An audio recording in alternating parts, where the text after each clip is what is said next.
IAS institute నిర్వహిస్తున్న all India scholarship exam pass అవ్వండి. 2 years ఫీజులో 50% మాత్రమే పే చేయండి. పుట్టినరోజే ఆ యువకుడికి చివరి రోజైంది. బర్త్డే కావడంతో ఎంతో సంతోషంగా ఉదయం స్నేహితులను కలిశాడు. దీంతో స్నేహితుడి బర్త్డే వేడుకల కోసం తోటి స్నేహితులు అన్ని ఏర్పాట్లు చేస్తున్నారు. అయితే ఇంతలోనే ఏం కష్టం వచ్చిందో తెలియదు కానీ ఇంట్లో ఫ్యానుకు ఊరేసుకొని ప్రాణాలు విడిచాడు. బర్త్డే రోజు సంతోషంగా కలకల్లాడాల్సిన ఇల్లు చావుడప్పులతో కలతప్పింది. ఈ హృదయ విదారక ఘటన నిజామాబాద్ జిల్లాలో చోటు చేసుకుంది.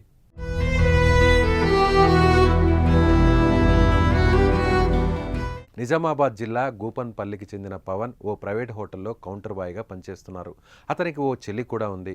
ఇక ఇంట్లో పవన్ ఒక్కగానొక్క కొడుకు కావడంతో తల్లిదండ్రులు ఎంతో అల్లారు ముద్దుగా పెంచారు. ఈ నేపథ్యంలో పవన్ బంగారు భవిష్యత్తు కోసం తండ్రి దేవేందర్ కలుపు వెళ్ళాడు.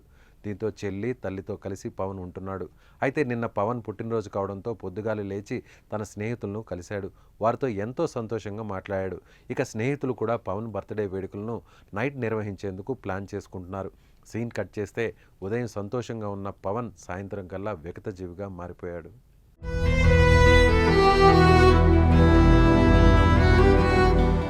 పుట్టినరోజు వేడుకలను తన స్నేహితులతో కలిసి జరుపుకోవాలనుకున్న పవన్ ఉదయం నుంచి ఎంతో సంతోషంగా ఉన్నాడు.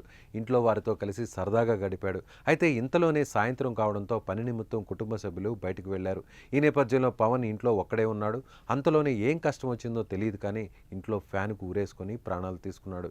ఇక బయట నుంచి ఇంటికి వచ్చిన కుటుంబ సభ్యులు పవన్ ఉరివేసుకోవడం చూసి పెద్దగా కేకలు వేయడంతో చుట్టుపక్కల వారు అక్కడికి చేరుకొని మృతదేహాన్ని బయటకు తీశారు. చేతికొచ్చిన కొడుకు చనిపోవడంతో ఎవరి కోసం బతకాలరా కొడుకా అంటూ తల్లి కుటుంబ సభ్యులు రోధించిన తీరు స్థానికులను కలిచివేసింది. కుటుంబ సభ్యుల ఫిర్యాదు మేరకు కేసు నమోదు చేసి పోలీసులు దర్యాప్తు చేస్తున్నారు.